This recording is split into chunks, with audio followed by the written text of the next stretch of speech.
ओम श्री परमात्मने नमः। ओम श्री परमात्मने नमः। अथ वेदांत दर्शन अथ वेदांत दर्शन शांति पाठ। शांति पाठ। ओम पूर्णमद पूर्णमद पूर्णमिदं पूर्णमिदं पूर्णात् पूर्णमुदच्यते पूर्णात् पूर्णमुदच्यते पूर्णस्य पूर्णमादाय पूर्णस्य पूर्णमादाय पूर्णमेवावशिष्यते। पूर्णमेवावशिष्यते। ओम ओम शांति शांति शांति। शांति। Rub your both palm. Apply an eyes. Slowly and gently open your eyes.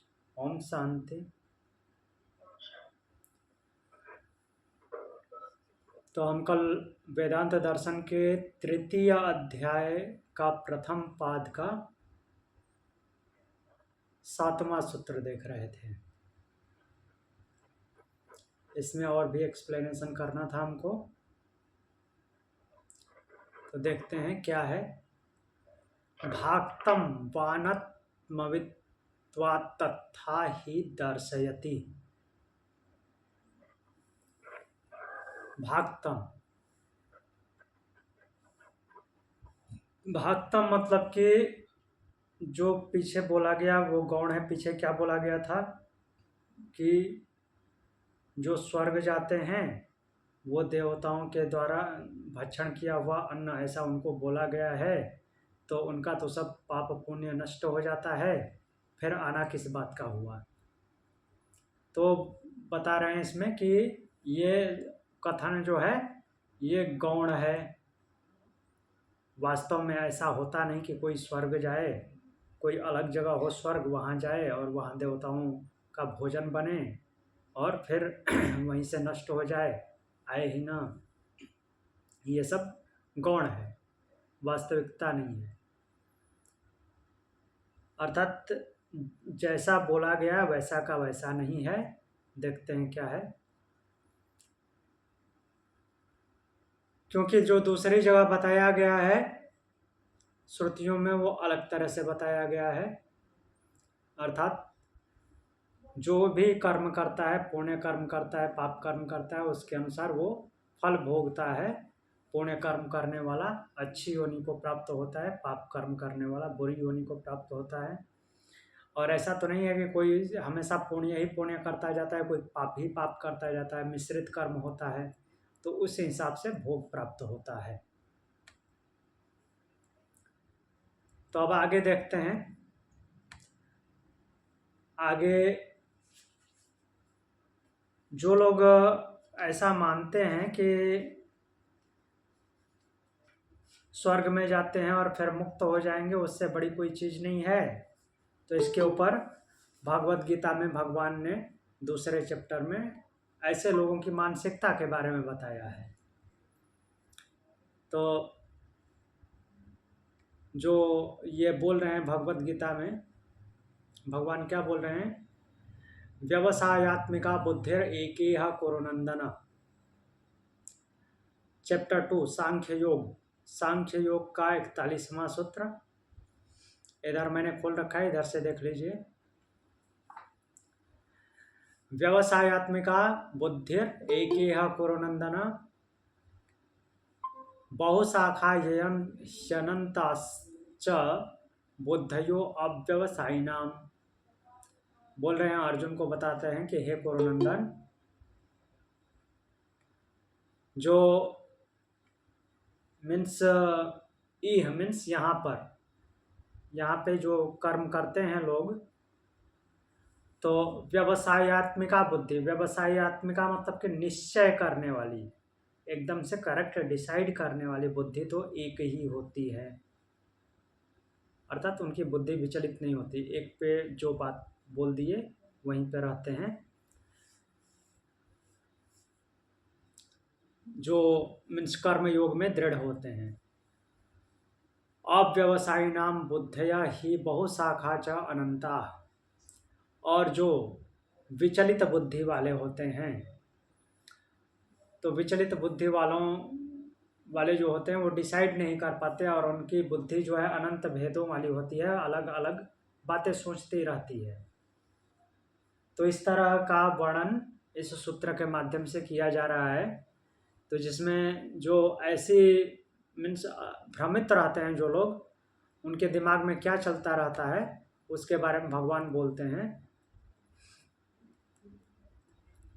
यामिमां पुष्पितां वाचं प्रवदन्त्य विपश्चितः वेदवादरताः पार्थ नान्यदस्तीति वादिनः कामात्माना स्वर्गपरा जन्म कर्म फलप्रदा क्रिया विशेष बहुलां भोगैश्वर्यगतिं प्रति भोगैश्वर्य प्रसक्तानां तयापहृत चेतसां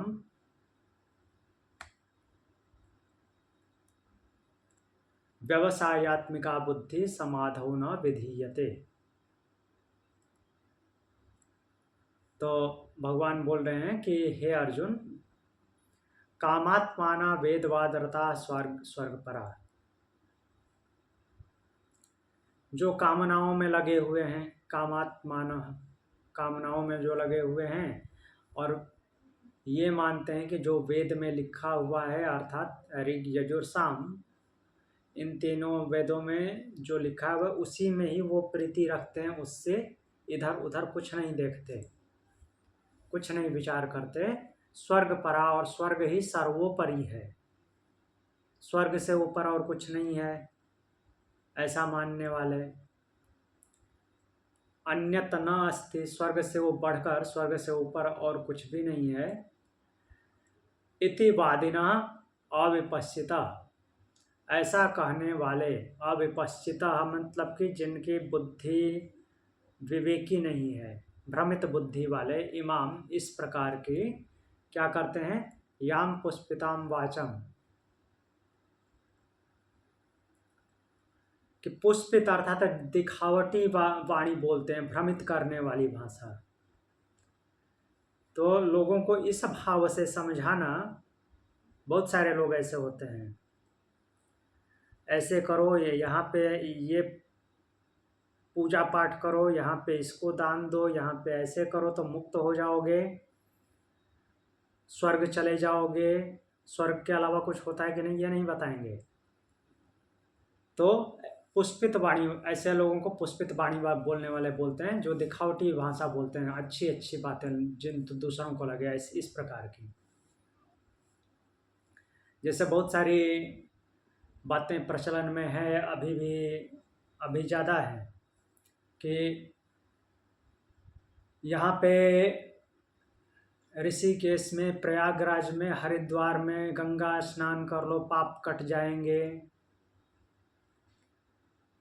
हाँ, गंगा स्नान करना अच्छी बात है, उससे आपके विचार पवित्र होंगे, क्योंकि उस भाव से आप जाते हैं नहाने, तो विचार पवित्र होंगे, और आगे हो सकता है आप सुधर जाओ तो पाप कर्म ना करो, कम पाप करोगे पहले से, इसके लिए अच्छा है। लेकिन ये बात सही नहीं है कि यहाँ पे डुबकी लगा लेने से, गंगा में स्नान कर लेने से, या इस जगह पे स्नान कर लेने से पाप कट जाएंगे, या इस मंदिर में चले जाने से पाप कट जाएंगे, ऐसे नहीं होगा, ऐसा हो ही नहीं सकता। जो आपने पाप किया है उसका तो दंड मिलेगा ही मिलेगा, वरना उसकी न्याय व्यवस्था भंग हो जाएगी उस ब्रह्म की। कोई पाप से मुक्त नहीं होता कहीं डुबकी लगाने से, और कहीं स्नान करने से, या कहीं पूजा पाठ करने से, या किसी को यज्ञ हवन दान करने से। उससे इतना ही होता है कि आपके विचार शुद्ध होते हैं, जो पहले आप बुरे कर्म कर रहे थे, पाप कर्म कर रहे थे, उसकी तुलना में आपके विचार पवित्र हो गए, तो आप आगे से पुण्य काम ज़्यादा करोगे, पाप कर्मों में आपकी कमी आ जाएगी।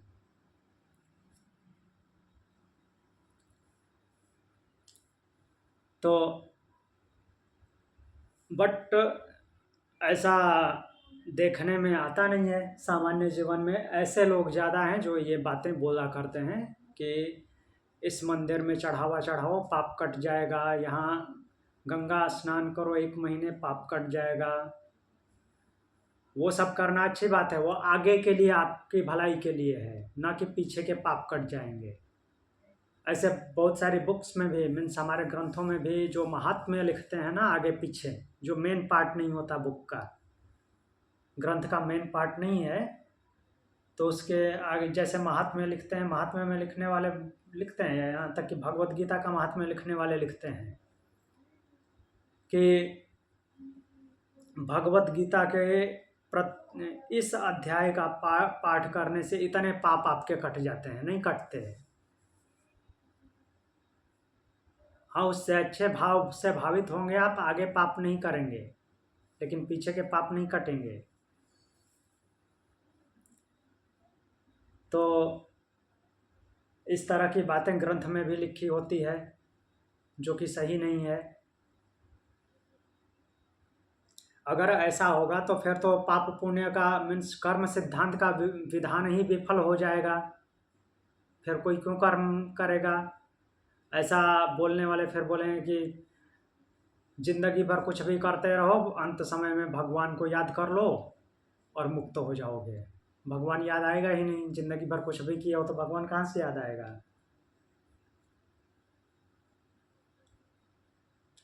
तो यहाँ पे उसी बात को भगवान बोल रहे हैं कि ऐसे बोलने वाले लोग पुष्पित वाणी बोलते हैं, दिखावटी भाषा बोलते हैं।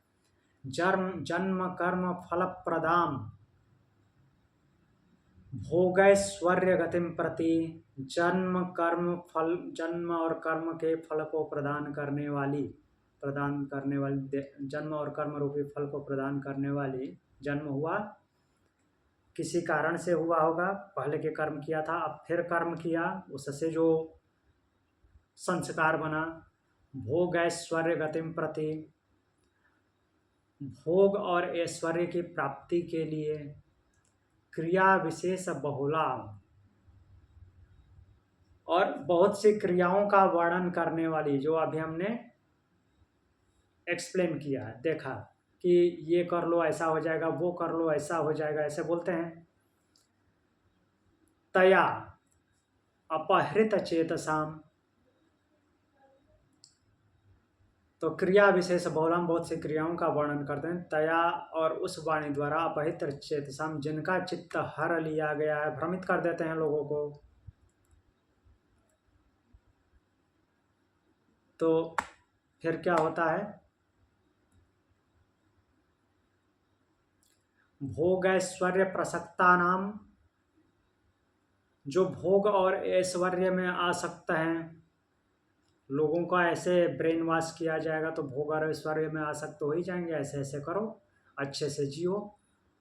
और हाँ, अच्छे से जीना ठीक बात है, बट उसका दुरुपयोग करने की भाषा में बोल रहे हैं भगवान। उसका दुरुपयोग नहीं करना है, जो भी आपको भोग की वस्तु प्राप्त हुई है। समाधौ न विधीयते, व्यवसायत्मिका बुद्धि समाधौ न विधीयते। तो जो लोगों की ऐसी भावना होती है, तो उनमें निश्चयात्मिका बुद्धि नहीं होती। किसमें? समाधौ। समाधि से बनाए समाधौ। समाधि किसे बोलते हैं?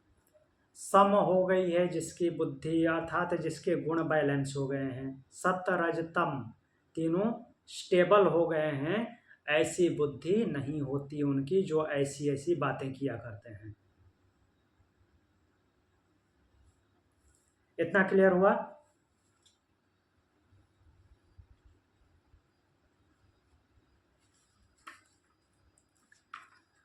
अब आते हैं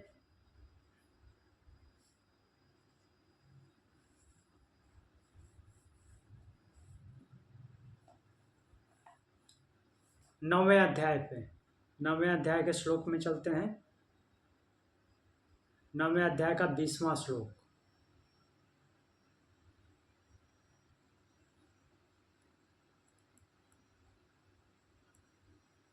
9वें अध्याय के 20वें श्लोक में बोलते हैं,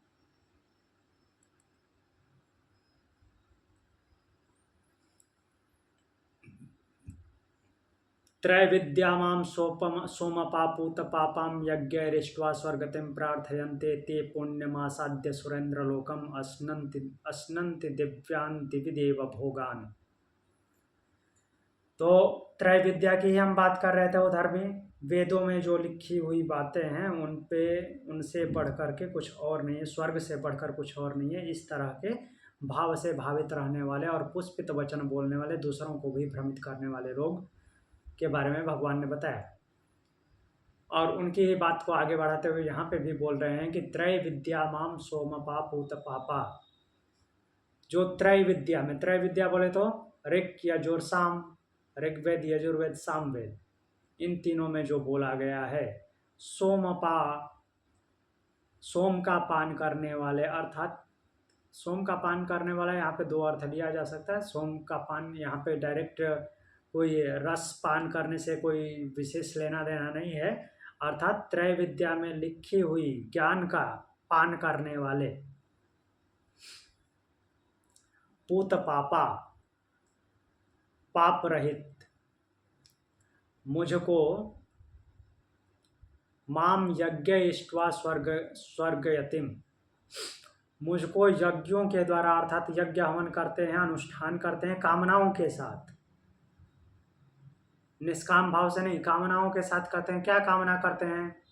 स्वर्गतिम प्रार्थयन्ते, मेरे से प्रार्थना करते हैं भगवान स्वर्ग दे दो, स्वर्ग दे दो। ते पुण्य सुरेंद्र लोकम आसाद्य दिव्य दिव्यान देव भोगान अश्नन्ति। वे क्या करते हैं? पुण्य कर्म किए हैं, अच्छे अच्छे कर्म किए हैं, तो उसके हिसाब से उनको सुरेंद्र लोक अर्थात अच्छे लोगों की प्राप्ति होगी, अच्छी जगह पर उनका जन्म होगा, सुख भोगेंगे। दिव्य दिव्यान देव भोगान अश्नन्ति, और वे दिव्य सुखों को भोगते हैं। ठीक है, अभी हम यहाँ से वापस अपने सूत्र पे चलते हैं, उसके आगे फिर से वापस आएंगे भगवत गीता में।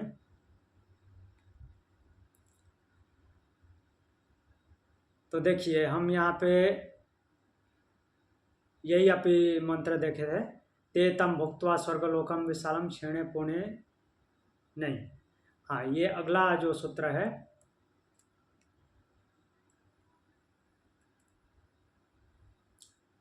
अभी जो हमने देखा कि सुरेंद्र लोक में अर्थात अच्छी योनियों में जन्म लेते हैं और वहाँ पे दैवीय भोगों को भोगते हैं।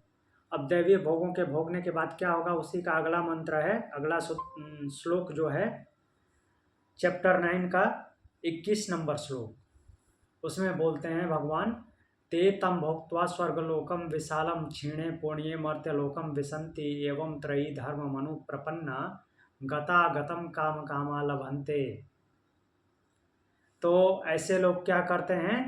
ते तम भुक्त्वा स्वर्गलोकम विशालम, वे विशाल स्वर्गलोक को, अर्थात जितना पुण्य किया है उतने पुण्य का सुख भोग करके वैसे जीवन जीते हैं, वैसा जीवन, उसी को लिखे हैं स्वर्गलोकम विशालम, उपमान रूप में है। क्षीणे पुण्य मर्त्यलोकम विसंति, जब उनके पुण्यों का लेखा जोखा समाप्त हो जाता है तो क्या होता है, फिर से जब कर्म संस्कार क्षीण हो जाते हैं तो क्या होता है, मर्त्यलोकम विसंति, मृत्यु लोक में गिरते हैं, अर्थात जिस स्थिति में थे वहीं पे आके वापस आ जाते हैं। एवं त्रयी धर्म मनु प्रपन्ना गता गतम काम कामा लभन्ते, इस प्रकार से ऐसे लोग क्या होते हैं, त्रयी धर्म मनु प्रपन्ना, तीन धर्मों में, तीन धर्म क्या, वही त्रय विद्या। देखिए यहाँ पे, ते तम विशालम स्वर्गलोकम भुक्त्वा पुण्ये क्षीणे मर्त्यलोकम विसंति एवं त्रयी धर्मात्। तो इस प्रकार से त्रयी धर्मम, उन तीनों धर्मों में कहे हुए, तीन धर्म कौन, ऋग यजुर साम, अर्थात तीनों वेदों में कहे हुए जो भी कर्म संस्कार हैं, कर्म हैं, उनको अनुप्रपन्ना, उनका आश्रय लेते हैं, उनका ही अनुसरण करते हैं। काम कामा, और कामनाओं की कामना करते हैं। एक काम का मतलब कामना, दूसरे काम का मतलब इच्छा, मीन्स अलग अलग चीजों के डिमांड करने के अंतर मन में जिज्ञासा होती है। गतागतम लभन्ते, बार बार क्या करते हैं, जाते हैं वापस आते हैं, जाते हैं वापस आते हैं। और लभन्ते, और इसका लाभ प्राप्त करते हैं। किसका? स्वर्गलोक का, अर्थात सुख का लाभ प्राप्त करते हैं, फिर से वापस आते हैं, फिर से जाते हैं।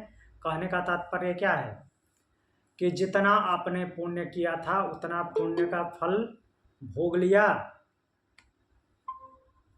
तो फिर अपनी स्थिति में आ गए। यहाँ पे केवल ये नहीं सोचना है कि पुण्य का फल खत्म हो गया, बस वो मर जाएगा, अब दूसरे योनि में, मतलब कि जहाँ पे था वहाँ पे पैदा होगा, या उससे अधोगति में और निकृष्ट कर्म कर दिया है तो नीचे पैदा होगा। केवल योनि बदलने की बात नहीं है, उस जन्म में रहते हुए भी, सेम जन्म में रहते हुए भी ऊपर उठेगा नीचे आएगा। ऐसा होता है ना, अप डाउन। कभी सुखी होते हैं, अच्छा अनुभव करते हैं, फिर कुछ दिन बाद नॉर्मल स्थिति में आ जाते हैं, न ज़्यादा सुख है न दुख है, फिर ज़्यादा कुछ गलत कर दिए तो अब दुख भोगने लगते हैं, परेशानी में पड़ जाते हैं। तो ये एक भी जन्म में देखा जाता है, और योनि परिवर्तन की बात तो अलग से है ही।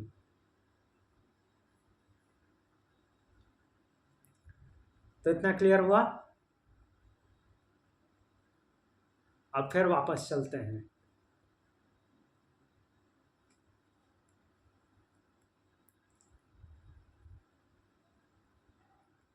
तो आगे यहाँ से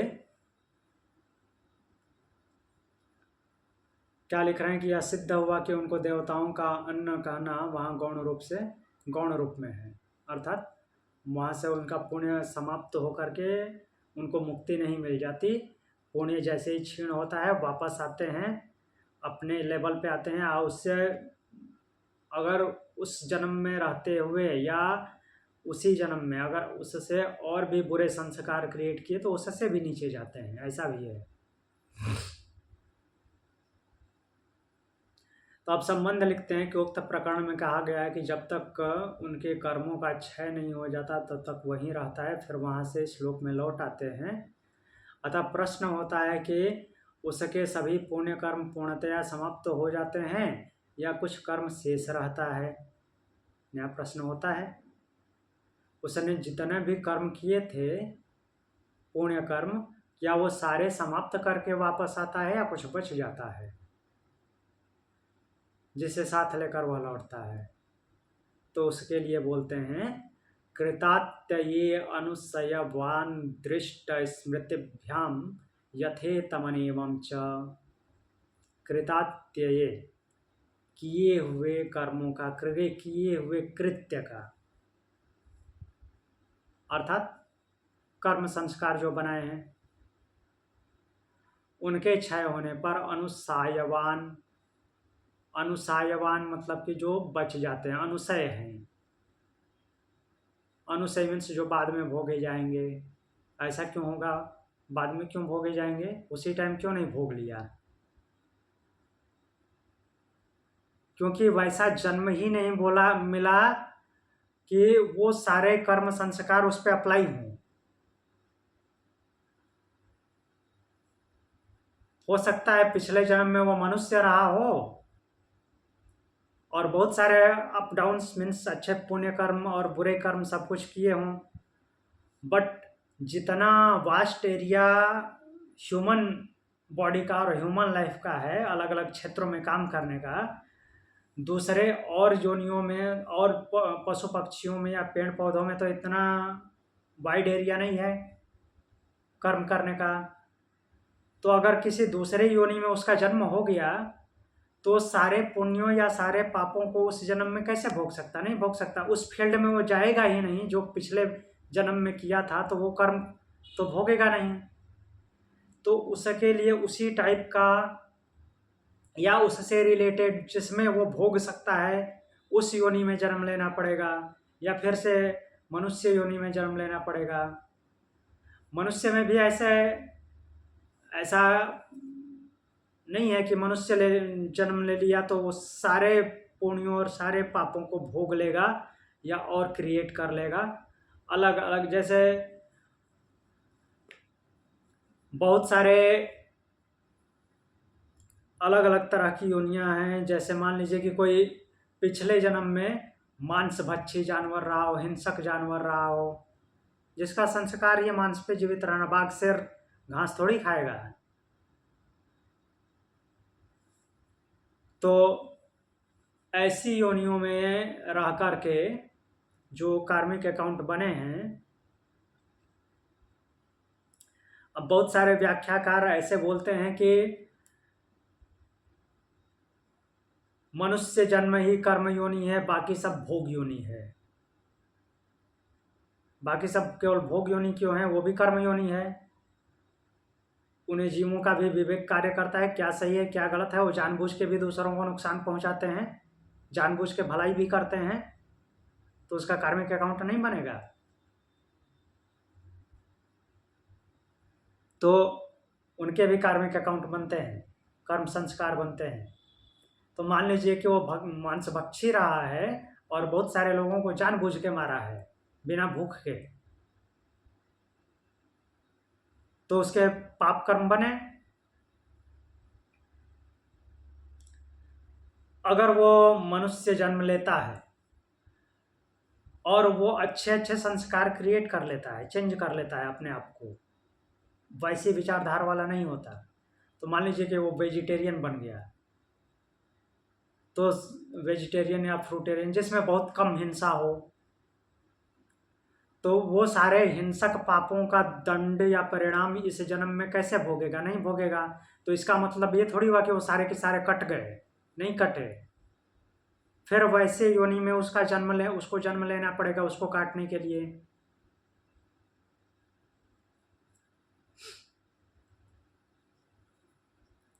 तो वही बोल रहे हैं कि क्या समझें कि वो सारे संस्कारों को समाप्त करके आता है या कुछ संस्कार शेष लेकर के वापस आ जाता है।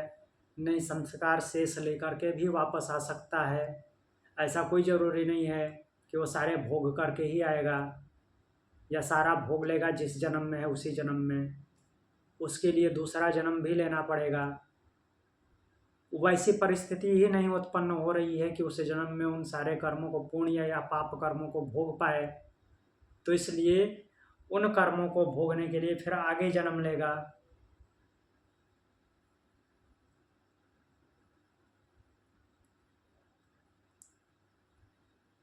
ये बात क्लियर हुई?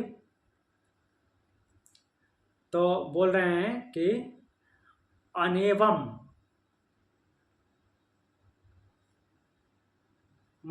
सूत्र क्या बोला, अनुशयवान यथेतम, जैसे गया था वैसे ही, च अनियमम, उससे भिन्न किसी दूसरे प्रकार से भी, जो अभी हमने एक्सप्लेन किया, दृष्ट स्मृतिभ्याम, दूसरे प्रकार से भी वापस लौट के आता है। दृष्ट स्मृतिभ्याम, दृष्ट मतलब कि देखा जाता है। किसमें देखा जाएगा, कौन दिखाता है, श्रुति दिखाएगी, उपनिषद दर्शन वो कराता है, और स्मृतिभ्याम, स्मृतियों के द्वारा भी ऐसा ही जाना जाता है। तो भगवत गीता में भगवान भी ऐसे ही बोल रहे हैं। तो अब देखते हैं श्रुति में क्या एग्जाम्पल ले रहे हैं। एक एग्जाम्पल ले रहे हैं, छांदोग्य उपनिषद 5:10-7, तदया इह रमणीय चरणाम अभ्यासो ह यत्ते रमणीयाम योनिमापद्येरना, डॉट डाल दिया है क्योंकि लंबा श्लोक है। अथया इह कपूचरणाम अभ्यासासो ह यत्ते कपूयाम योनिमापद्येरना। तो इसका मतलब ये है कि अच्छे आचरण वाले अच्छी योनि को प्राप्त होते हैं और बुरे आचरण वाले बुरे योनियों को प्राप्त होते हैं। ऐसा छांदोग्य उपनिषद के 5वें अध्याय के 10वें खंड के 7वें मंत्र में ऐसा वर्णन आता है। तथा स्मृति में भी यह कहा गया है कि जो वर्णाश्रमी मनुष्य अपने कर्मों में स्थित रहने वाले हैं वे यहाँ से स्वर्गलोक को जा करके, स्वर्गलोक मतलब कि अच्छी जगहों पे पैदा होते हैं, सुख भोगते हैं और वहाँ से कर्मों का फल भोग करके क्या करते हैं, फिर वापस आते हैं। जैसे भगवान 6ठे अध्याय में बोलते हैं,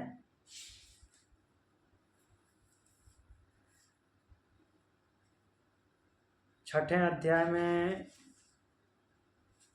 जब अर्जुन पूछते हैं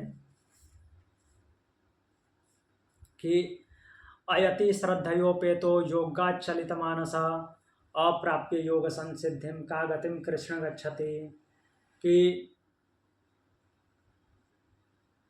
1 मिनट,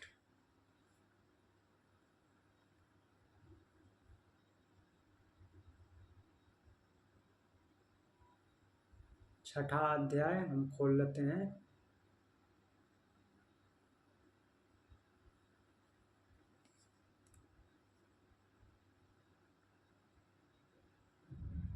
छठा अध्याय का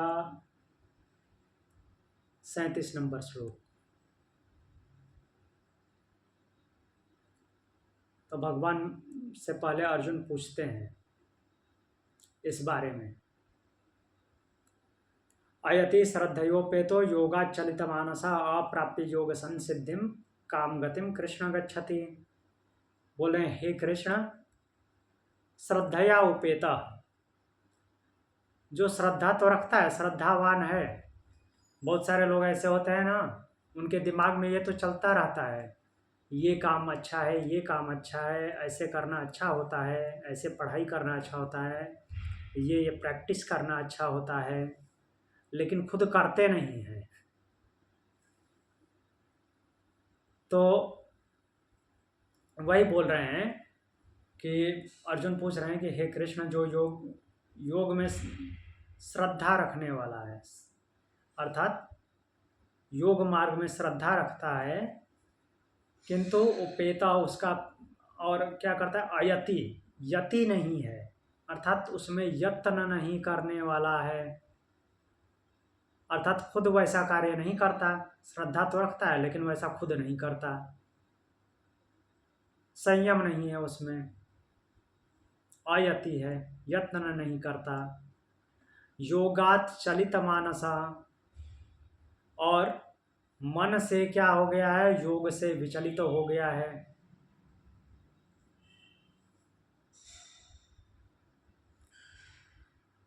योग संसिद्धिम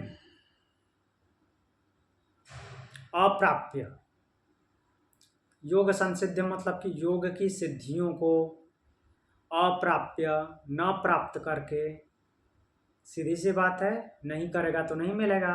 ऐसे केवल सोचने से थोड़ी मिल जाएगा कि ये काम अच्छा होता है, ये काम अच्छा होता है, उसको करना पड़ेगा। तो योग की सिद्धियों को प्राप्त न होकर के काम गतिम गच्छति, वो किस गति को जाता है, क्या प्राप्त करता है।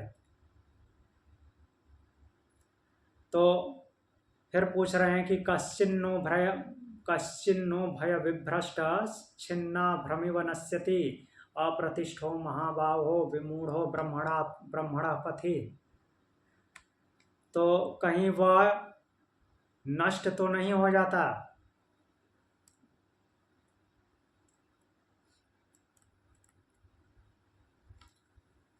तो बोल रहे हैं कि महाबाहो कश्चिन ब्रह्मणः पथि, हे महाबाहो, क्या वह ब्रह्म की प्राप्ति के मार्ग में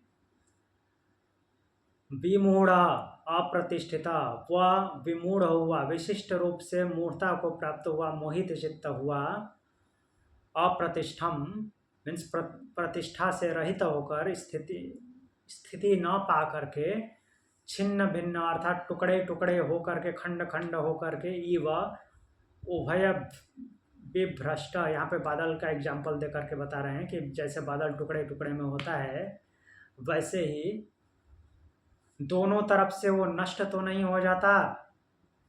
माया मिली ना राम बोलते हैं ना, दुविधा में दो गए, माया मिले न राम। न ठीक से भोग पा रहे हैं, कोई किसी ने भ्रमित कर दिया है कि भोगना पाप है, तो न ठीक से भोग पाया और न ही अच्छे कर्म करके अर्थात भगवान का ध्यान करके न तो ब्रह्म को प्राप्त कर पाया। दोनों से हाथ धो दिया, जबकि दोनों प्राप्त करना था। तो उभय विभ्रष्ट, दोनों तरह से भ्रष्ट होकर के न नश्यति, नष्ट तो नहीं हो जाता। एतन्मये संशय कृष्ण क्षेत्रोमर्हस्य शेषतः तदन्य संशयस्यास्य क्षेता न ह्युपपद्यते। तो बोल रहे हैं कि हे कृष्ण, मैं एतम संशय, मेरे इस संशय का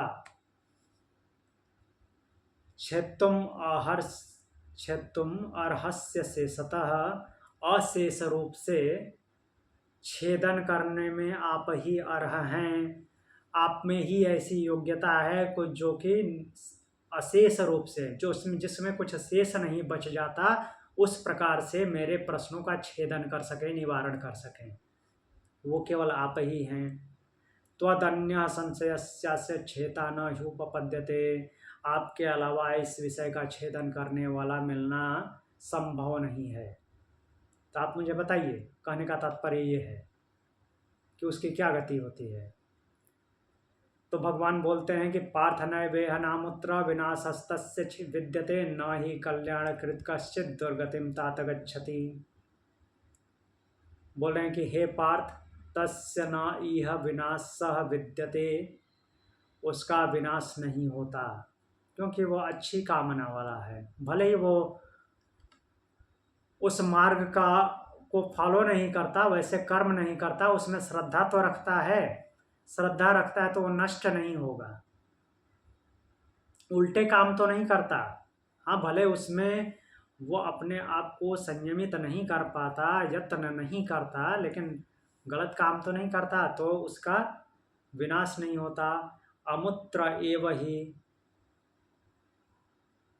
न तो यहाँ से अलग जगह पे और न ही यहाँ पे, दोनों जगहों में से कहीं पे भी उसका नाश नहीं होता। बोले हे तात, कल्याणकृत कश्चित, कल्याणकारी कर्म करने वालों की, अर्थात वो सोच जो रहा है वो तो कल्याण का ही मार्ग सोच रहा है, तो ऐसे लोगों की दुर्गतिम न गच्छति, दुर्गति नहीं होती,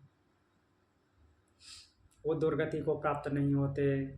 क्या बोल रहे हैं, कहाँ पे जाता है वो? प्राप्य पुण्य कृताम लोकान उसीत्वा शाश्वती समा शुचिनाम श्रीमताम गेहे योग भ्रष्टो अभिजायते।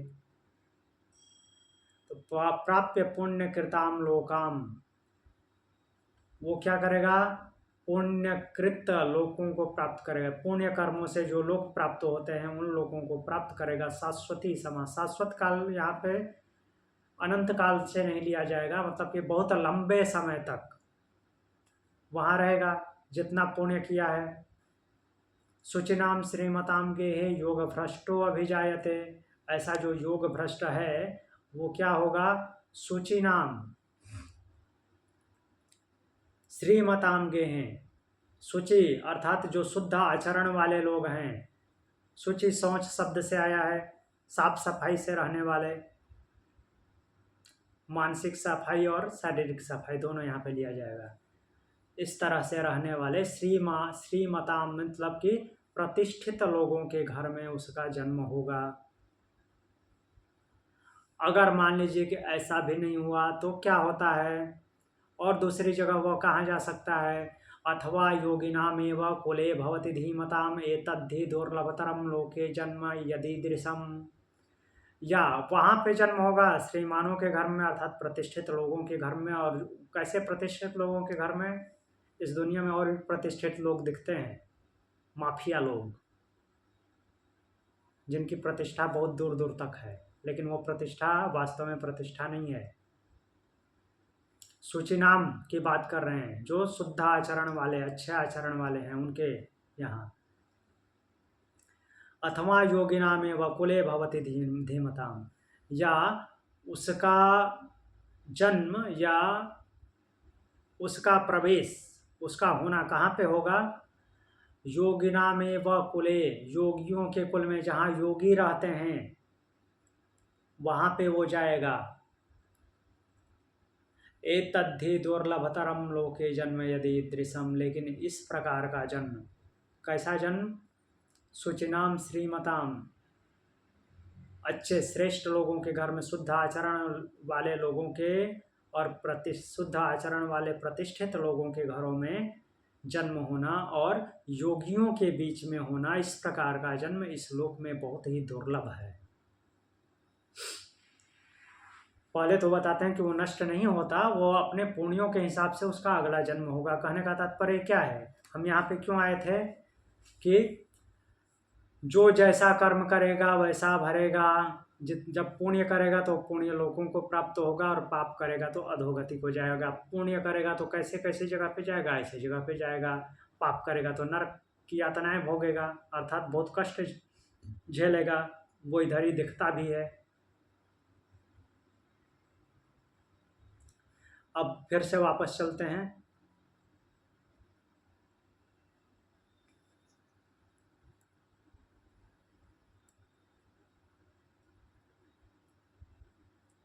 तो आगे संबंध बोल रहे हैं, प्रकारांतर से विरोध की उत्थापना करके उसका निराकरण करते हैं। चरण की बात कर रहे हैं। पहले कृत अकृत की बात किए, अच्छे और बुरे कर्मों के अनुसार भोग।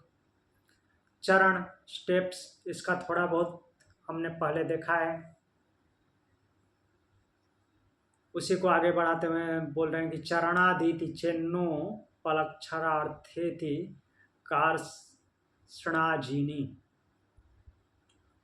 चेत, यदि ऐसा कहो। चरणात, चरण शब्द का प्रयोग हुआ है। चरण मतलब कि स्टेप में उसको प्राप्त होते हैं कर्म भोग, अर्थात कुछ पुण्य और पाप कर्मों के भोग उसने भोग लिए, कुछ के बाद में भोगेगा, इस तरह से। तो इस तरह से उसको भोग प्राप्त होते हैं। यदि ऐसा कहो, चरणात, चरण शब्द का प्रयोग है। यह कहना उचित नहीं कि वह शेष कर्म संस्कारों को साथ लेकर आता है। अगर ऐसा मानते हैं कि यह कहना ठीक नहीं है कि वो कर्म संस्कारों को साथ में लेके आता है वापस, वह पहले क्यों नहीं भोग लिया, इतना तो ऐसा कहना ठीक नहीं है। वो कर्म संस्कारों को लेकर आएगा, सारा भोग के नहीं आएगा। कोई जरूरी नहीं है सारा भोग के आए। तो अगर ये मानते हो कि वो कर्म संस्कारों को लेकर ना आए, तो ये मानना ठीक नहीं है। उपलक्षणार्था, क्योंकि यहाँ पे लक्षण दिखता है। लक्षण जो हमने अभी एक्सप्लेनेशन में देखा, लक्षण मीन्स क्यों ऐसा होता है, क्योंकि उसको वैसी भोग योनि अर्थात वैसा जन्म मिला नहीं जिसमें उन सारे अपने पुण्यों को या सारे पापों को अप्लाई कर पाए। तो इसलिए वो कर्म संस्कारों को वापस लेके आता है, दूसरा जन्म लेगा फिर। तो इति बोल रहे हैं कि इति कार्षाजीनी,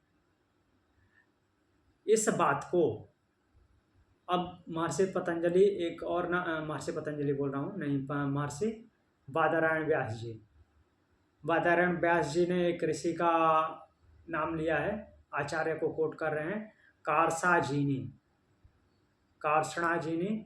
जो कार्षणाजीनी आचार्य हैं वो भी ऐसा ही बोलते हैं। इनका कहना है, केवल मैं नहीं बोल रहा हूँ, केवल उपनिषद या श्रुति के लिखने के हिसाब से ही ऐसा नहीं है। कार्षणाजीनी जो आचार्य हैं वो भी ऐसा बोलते हैं। तो इसलिए इन सब बातों में कोई विरोध नहीं है, ऐसा ही होता है।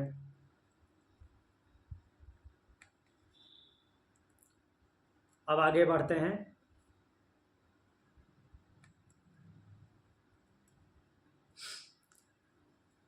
आगे बोलें कि उपयुक्त कथनों में पुनः शंका उपस्थित करके उसका निराकरण करते हैं। अनर्थक्यमिति चिन्ह तदपेक्षत्वात् चेतना चेत, यदि ऐसा कहो, अनर्थक्यम, कि यह अनर्थक अर्थात निरर्थक है, कि जो चरण शब्द का प्रयोग है इसका कोई मतलब नहीं बनता। अगर ऐसा कहते हो तो इति न, ऐसा नहीं है, तदपेक्षत्वात्, क्योंकि ये कर्म संस्कारों से ऐसी अपेक्षा बनती है, कर्म संस्कार ऐसे बने हैं कि वो स्टेप बाय स्टेप ही कटेगा। जो पुण्य कर्म करके पुण्य बनाए हैं और पाप कर्म करके पाप संस्कार बनाए हैं, तो सारे एक ही बार में कट जाएं ऐसा नहीं होता। तो इसलिए जो चरण शब्द बोला गया वो निरर्थक नहीं है, वो मीन्स स्टेप बाय स्टेप ही संस्कारों का ह्रास होगा, या फिर स्टेप बाय स्टेप जैसे बनते हैं वैसे उसका नाश होगा।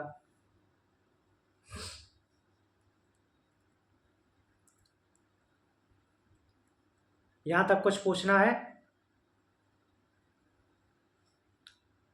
ठीक है, अब आगे बढ़ते हैं।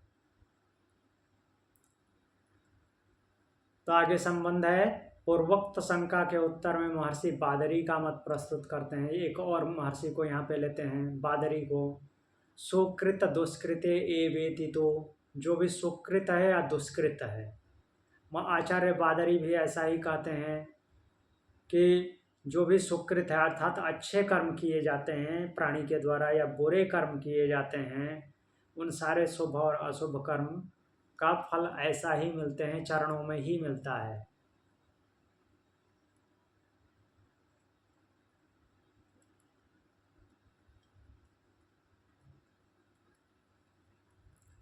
अब फिर से शंका उत्पन्न हो रही है, अनिष्टाधिकारिणामपि च श्रुतम, बोल रहे हैं किंतु अनिष्टाधिकारिणाम, अशुभ आदि कर्म करने वाले का भी, श्रुतम, श्रुतियों में ऐसा वर्णन आता है। क्या आता है पूरा तो ये सूत्र में लिखा नहीं कि अनिष्ट आदि करने वालों के लिए क्या है, अर्थात कुछ अच्छा होता होगा, क्योंकि बुरा तो क्वेश्चन बनाएगा नहीं। तो ऐसा है कि अनिष्ट आदि जो काम करते हैं अर्थात जो पाप कर्म करते हैं वो भी चंद्रलोक में जाते हैं, अर्थात ऊंचे लोकों में जाते हैं, ऐसा श्रुतियों में बोला गया है। उपनिषदों में ऐसा बताया गया है कि जो बुरे कर्म करते हैं, पाप कर्म करते हैं, वो भी उच्च लोकों को प्राप्त होते हैं। तो ऐसा क्यों बोल रहे हैं, ये क्या तात्पर्य है ऐसा कहने का? देखते हैं, कौशितकी ब्राह्मणोपनिषद में ऐसा कहा गया है, ये वैके चास्माल लोकात् प्रयन्ते चंद्रमसमेव ते सर्वे गच्छन्ति। कौशितकी ब्राह्मणोपनिषद 1-2। जो कोई भी इस लोक से जाते हैं वे सब क्या चंद्रमसमेव ते सर्वे गच्छन्ति, वे सब के सब चंद्रलोक को भी प्राप्त होते हैं। ऐसा कैसे हो सकता है? ऐसा इसलिए हो सकता है कि जो पाप कर्म करने वाला है वो केवल पाप ही तो नहीं करता, पुण्य भी करता है। तो जो पुण्य काम करेगा उसके हिसाब से वो पुण्य को प्राप्त होगा या नहीं होगा? होगा, क्योंकि जो कर्म संस्कार बनते हैं पुण्य और पाप के, तो जो फाइनल रिजल्ट आता है सब कुछ दोनों अलग अलग रिजल्ट में होते हैं। इतना आपके पुण्य के अकाउंट है, इतना पाप का अकाउंट है, पुण्य के लिए पुण्य भोगोगे, पाप के लिए पाप भोगोगे। ऐसा नहीं होता कि इतना आपने 100 नंबर का पुण्य किया और 120 नंबर का पाप किया, 100 नंबर का पुण्य किया, 120 नंबर का पाप किया, तो 120 माइनस 100 तो केवल 20 नंबर के पाप बने, तो आपको नरक में भेज दिया जाएगा 20 नंबर पाप काटने के लिए। ऐसा नहीं है, 100 नंबर का पुण्य भी भोगोगे, 120 नंबर का पाप भी भोगोगे। तो इस तरह से उनका चंद्रलोक में जाना अर्थात उच्च लोकों में जाना निर्धारित होता है।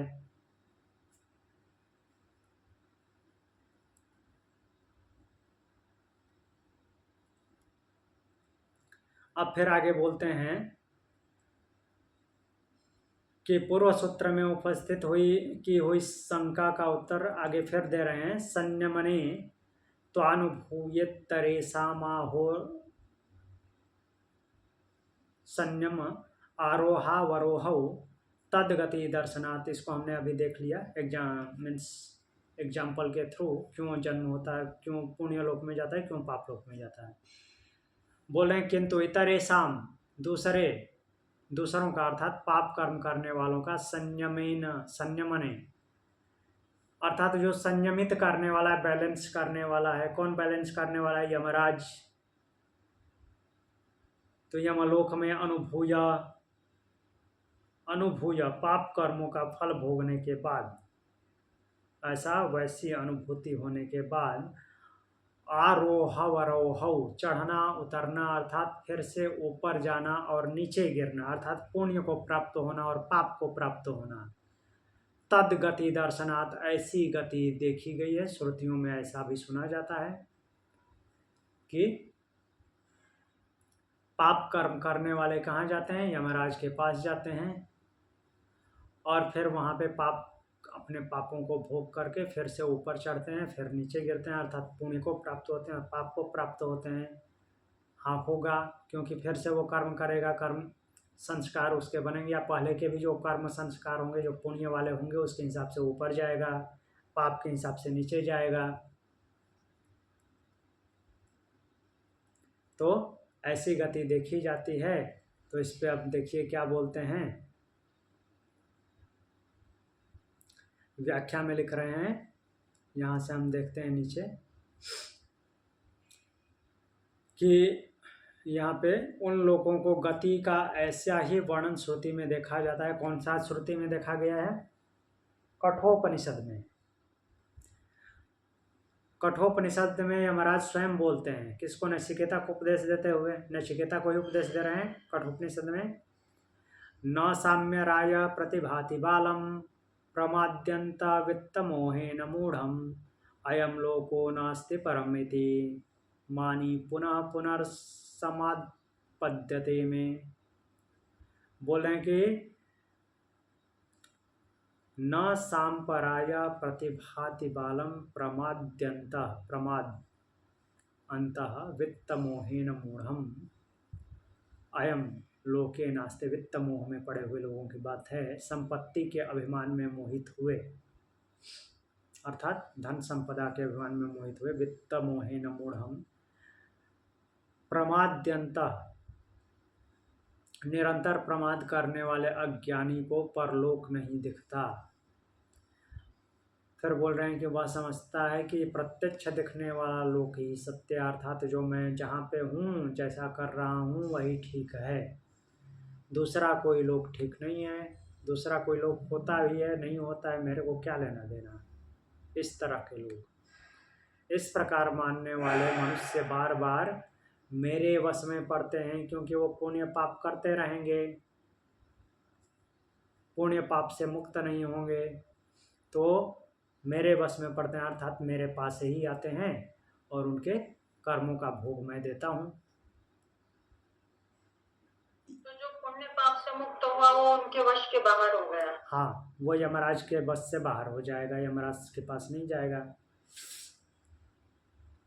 यमराज बोले तो ब्रह्म के वो जो सृष्टि में सर्कुलेशन करने वाली शक्ति, मीन्स पुनरावृत्ति का संचालन करने वाले, फिर से जन्म देना मृत्यु कराना, जन्म देना मृत्यु कराना, उस शक्ति का नाम यमराज।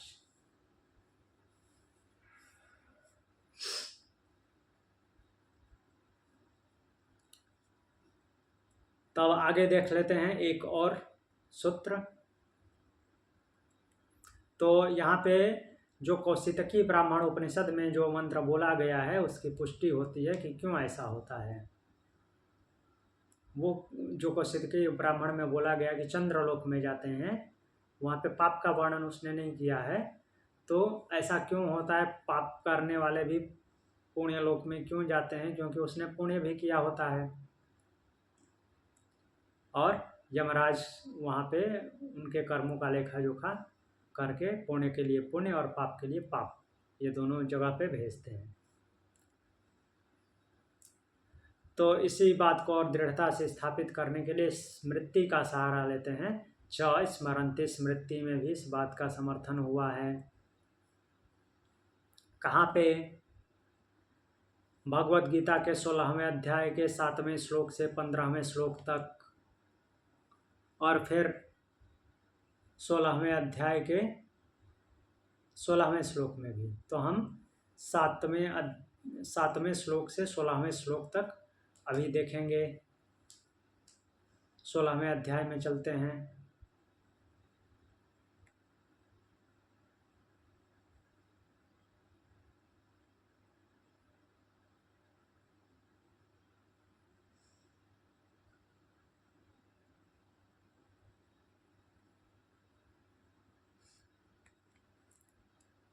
सोलहवें अध्याय का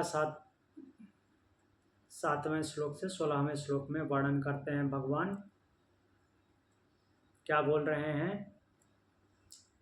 प्रवृत्तिम च निवृत्तिम च जना न विदुरासुरा न शौचम नापि चाचारो न सत्यम तेषु विद्यते।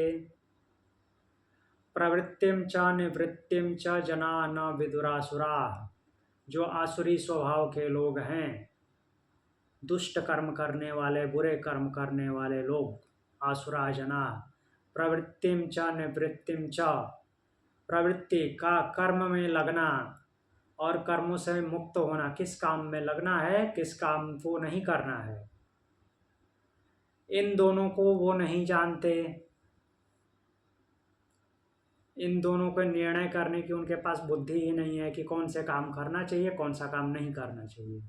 तो वो प्रवृत्त होना और निवृत्त होना, इन दोनों को ही नहीं जानते कि कब किस काम में लगना है और कब किस काम को छोड़ देना है। तेषु न शौचम न आचारः च न सत्यम अपि विद्यते। तो ऐसे लोगों में न तो शौच होता है, शौच मतलब कि शुद्धि नहीं होती, गंदे रहते हैं, दिमाग से और शरीर से दोनों तरफ से गंदे रहते हैं, तो उनमें शुद्धि नहीं होती। न आचार और आचरण की भी शुद्धता, मीन्स ठीक से वो व्यवहार भी नहीं करते, उनका बिहेवियर भी ठीक नहीं होता। न सत्यम अपि विद्यते, और उनमें सत्य भी विद्यमान नहीं होता, अर्थात वो सत्य नहीं बोलते, झूठ बोलते रहते हैं। फिर आगे क्या बोलते हैं? असत्यम अप्रतिष्ठम ते जगदाहुरनीश्वरम अपरस्पर संभूतम किमन्यत् काम हेतुकम। बोल रहे हैं असत्यम अप्रतिष्ठम ते जगत आहोह अनीश्वरम। ते आहोह, वे क्या करते हैं? आहो ऐसा कहते हैं। क्या कहते हैं? जगत अप्रतिष्ठितम, जगत की कोई प्रतिष्ठा नहीं है, कोई इसका आधार नहीं है। अर्थात कि जैसे हम उपनिषद में पढ़ते आए हैं ना, वो ब्रह्म इसका आधार है, उत्पत्ति स्थिति और प्रलय उसी में है। लेकिन ऐसे लोग जो आसुरी प्रवृत्ति के लोग बोलते हैं कि इसका कोई आधार नहीं है, कोई इसका संचालक वगैरह नहीं है, कोई कंट्रोलर नहीं है। असत्यम, असत्य, अनीश्वरम, और क्या है? बिना ईश्वर के, कोई ईश्वर वगैरह कुछ नहीं होता। अपरस्पर संभूतम, आपसी सहयोग से, आपसी संयोग मतलब कि जैसे प्राणियों की उत्पत्ति देखने में आती है, अर्थात युग्म अर्थात जोड़ों के मिलने से, या फिर और एक लिंगी द्विलिंगी, इस तरह से जिस तरह से प्राणियों की उत्पत्ति होती है, 4 प्रकार के भेद हैं, वो हम बाद में अभी सूत्र में देखेंगे। जो अंडज, पिंडज, स्वेदज, उद्भिज, तो ये अपने आप ये क्रियाएं होती रहती हैं और ऐसे ही ये संसार चलता रहता है। इस तरह से मानने वाले अपरस्पर संभूतम, अपने आप ही संयोग से उत्पन्न होता और नष्ट होता रहता है। काम हेतुकम, केवल कामनाएं ही इसका हेतु है। जो जैसी इच्छा होती है, जैसी कामना होती है, और उस हिसाब से कर्म होते हैं, और उन वैसे ही कर्मों के हिसाब से ये सब कुछ चलता रहता है। ऐसे बोलने वाले बोलते हैं अन्यत किम, इसके अलावा और क्या है? कुछ नहीं है। फिर आगे भगवान बोलते हैं कि एता दृष्टिम अवष्टभ्यम नष्टात्मानोल्पबुद्धया प्रभवन्त्युग उग्र कर्माणः छायाय जगतो अहिता। एताम दृष्टिम अवष्टभ्या, इस दृष्टि अर्थात ऐसी दृष्टि जो आसुरी प्रवृत्ति का दृष्टिकोण है, अवष्टभ्य इसका अवलंबन करके, इसका आधार बना करके, इसको बेस बना करके, नष्टात्माना, जिनका आत्म अर्थात अपने आप से नष्ट हो चुके हैं, स्वभाव नष्ट हो गया है, अल्प बुद्धया, ऐसे अल्प बुद्धि वाले, अहिता, अहितकर कर्म करने वाले, मीन्स भलाई न करने वाले, उग्र कर्माणा, उग्र कर्मों को करने वाले अर्थात लोगों को परेशान करने वाले, जगत क्षयाय प्रभवंती, जगत के नाश के लिए ही होते हैं, उल्टे सीधे कर्म करके जगत का नाश करते हैं। फिर बोलते हैं काममाश्रित्य दुष्पूरम दम्भमान मदान्विता मोहाद गृहीत्वा सद्ग्राहाद प्रवर्तन्ते अशुचि व्रता। ऐसे दम्भ अर्थात घमंड, मान, अपने मान में और मद से युक्त हुए लोग क्या करते हैं, दुष्पूरम, किसी भी प्रकार से पूर्ण होने वाली, किसी तरह से पूर्ण हो जाए कामना मेरी, आश्रिता, ऐसा आश्रय लेकर के, मोहात, मोहात मतलब कि मोह में पड़े हुए, अज्ञान में पड़े, असदग्राहान, जो असद है, असत अर्थात मिथ्या,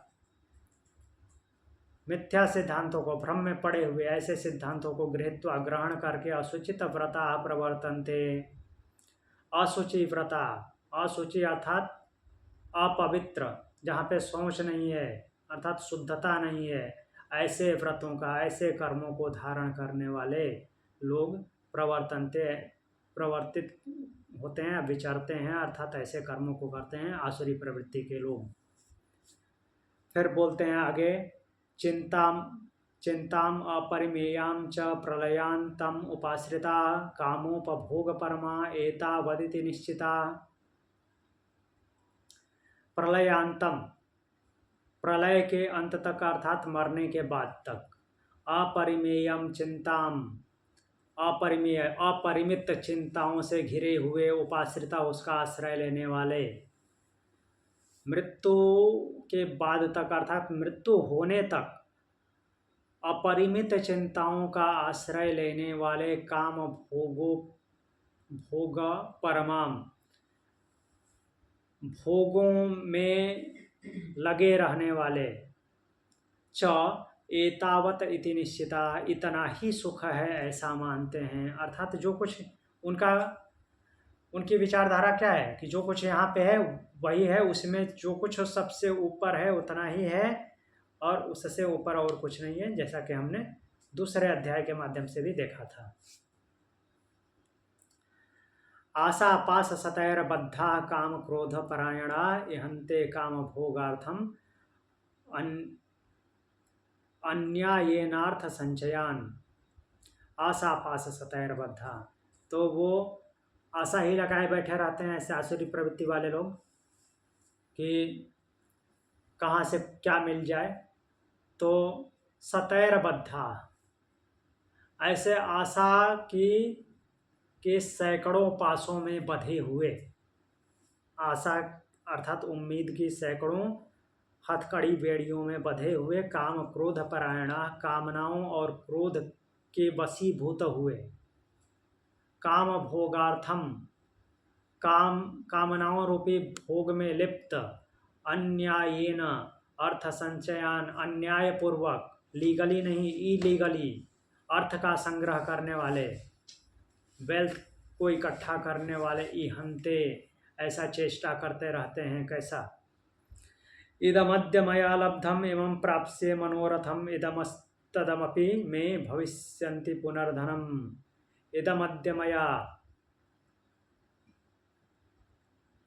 लब्धम, आज मैंने इतना प्राप्त कर लिया, ये मेरे को आज प्राप्त हो गया, एवं मनोरथम प्राप्त से, और जो मेरे मन में इच्छाएं हैं उन सबको ही मैं प्राप्त कर लूँगा।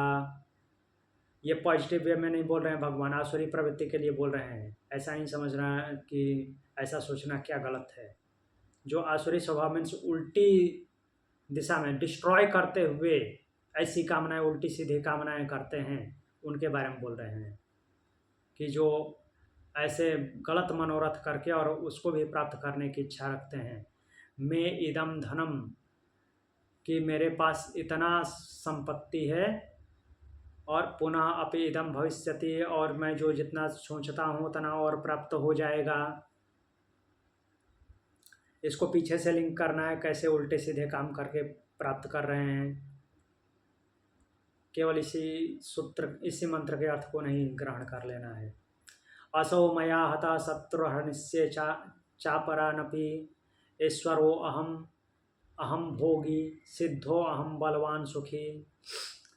क्या बोल रहे हैं कि असौ मया हता, इसको मैंने आज मार दिया और बाकी मेरे दुश्मन हैं उनको भी मारूंगा।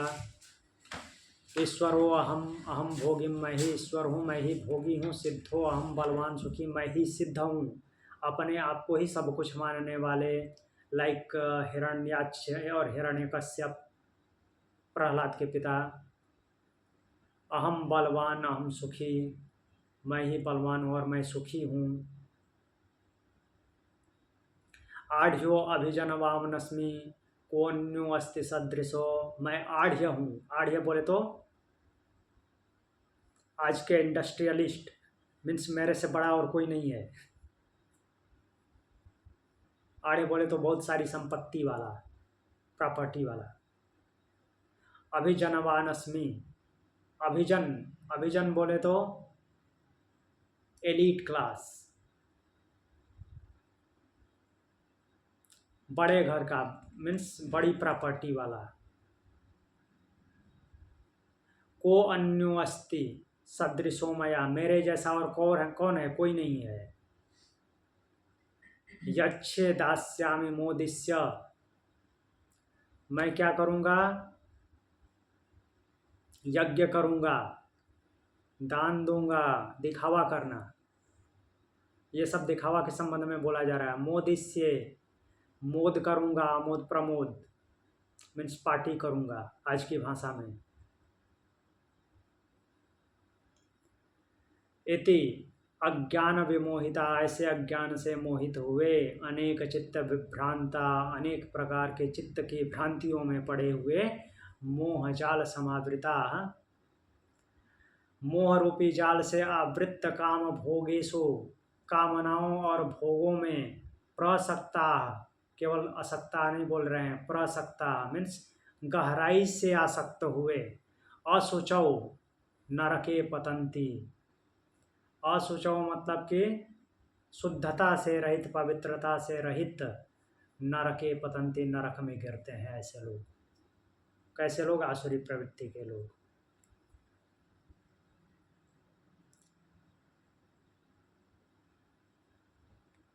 तो स्मृतियों के माध्यम से देखने की बात बोली गई थी। पुण्य कर्म और पाप कर्म के लोगों को, तो यहाँ पे भगवान ने पाप कर्म का डिटेल में वर्णन किया कि पाप कर्म करने वाले लोगों की क्या गति होती है। अब आगे जो 15 नंबर सूत्र है उसको हम कल देखेंगे। आज के लिए इतना ही। ओम शांति।